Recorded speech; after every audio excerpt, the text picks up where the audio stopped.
కొంతమంది ఎడతెగని దగ్గుతోటి బాధపడుతూ ఉంటారు. రాత్రంతా కళ్ళున దగ్గుతూ ఉంటారు. వాళ్ళకి ఇబ్బంది, పక్క వాళ్ళకి కూడా ఇబ్బంది. ఇలాంటి ఆపలేని దగ్గుకి అంతిమ విరుగుడిని మనం ఈ వీడియోలో తెలుసుకుందాం.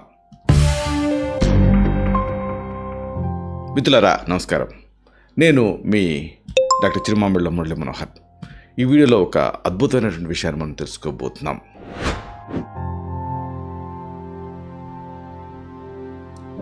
అంతులేని దగ్గు కఫానికి వసా తేనెతోటి ఒక మంచి ఔషధాన్ని తెలుసుకుందాం.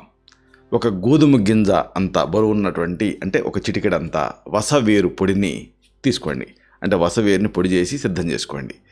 దీన్ని కాచి చల్లార్చిన పాలతో కానీ లేదా తేనెతో కానీ కలిపి తీసుకుంటూ ఉంటే దగ్గు, కఫం, గొంతు నొప్పి ఇలాంటి సమస్యలు పూర్తిగా తగ్గిపోతాయి.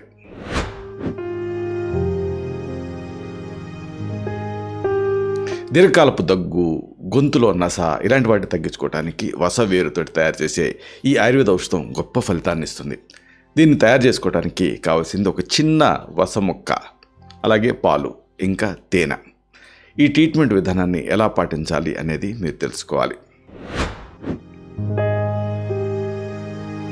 మీకు కావాల్సింది ఒక చిన్న వస మొక్క, కొద్దిగా తేనె, అలాగే కాచి చల్లార్చిన పాలు. ముందు వసవేరు మొక్కని ఒక చిన్న ముక్కని తీసుకొని దాన్ని శుభ్రం చేయండి. ఈ ముక్కని ఎండబెట్టి బాగా మెత్తగా పొడి చేయండి. దీన్ని మిక్సీలో కానీ రోట్లో కానీ వేసి మెత్తగా దంచుకోవచ్చు.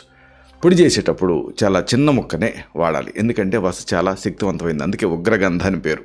ఇప్పుడు ఒక గోధుమ గింజ అంత సైజు అంటే దాదాపుగా ఒక 50 మిల్లీగ్రాములు సరిపోతుంది.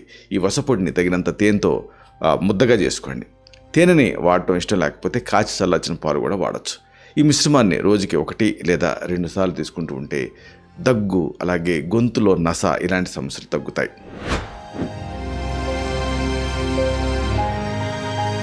వస అంటే స్వీట్ ఫ్లాగ్ని ఆయుర్వేదంలో చాలా ముఖ్యమైన ఔషధపు మొక్క కింద పరిగణిస్తాం. దీని వృక్షశాస్త్రనామం ఎకోరస్ కెలామస్.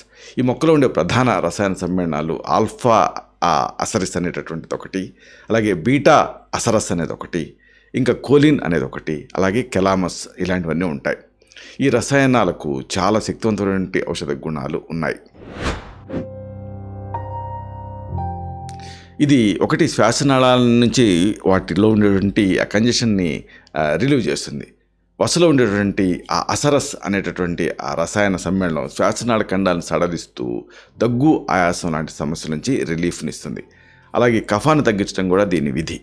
ఇది ఒక మంచి కఫాన్ని తొలగించేటువంటి ఎక్స్పెక్టోరెంట్గా పనిచేస్తుంది. శ్వాసనాళాల్లో పెరిగిపోయినటువంటి చెక్కని కఫాన్ని పలచం చేసి బయటికి పంపించేస్తుంది. ఇది గొంతులో వచ్చేటువంటి చిరాకు, నస ఇలాంటి వాటిని తగ్గిస్తుంది. అన్నిటికీ మించి దీనికి యాంటీబయాటిక్ లక్షణాలు కూడా ఉన్నాయి. వసలో బ్యాక్టీరియా, వైరస్ ఇలాంటి వాటికి వ్యతిరేకంగా పోరాడేటువంటి యాంటీమైక్రోబియల్ లక్షణాలు ఉన్నాయి. గొంతులో ఇన్ఫెక్షన్స్ వల్ల వచ్చేటువంటి సమస్యలకు ఇది మంచి పరిష్కారం. అన్నిటికీ మించి మెదడుకి కూడా ఇది మేలు చేస్తుంది. వస జ్ఞాపక శక్తిని పెంచేటటువంటి ఒక మెమరీ బూస్టింగ్ గుణాలు కలిగి ఉంటుంది. ఆయుర్వేదం ప్రకారంగా ఇది మెదడుని చురుగ్గా ఉంచుతుంది. అందుకే దీన్ని కొన్ని ఔషధాలలో ఉపయోగిస్తూ ఉంటాం. ఈ రకంగా వస వేరు శ్వాసకోశ వ్యవస్థలకు చాలా ఉపకరిస్తుంది. దీన్ని తేనె, పాలతోటి కలిపి తీసుకుంటూ ఉంటే ఈ పదార్థాల తాలూకు ఔషధ గుణాలు కూడా కలిసి మనకి మరింత ప్రభావం పెరుగుతుంది. తేనె దగ్గును తగ్గిస్తూ గొంతులో వాపు నొప్పిని తగ్గిస్తుంది. పాలేమో శ్వాసనాళాల్లో ఉండేటువంటి మంటను తగ్గించి గొంతుకి రిలీఫ్ని ఇస్తాయి.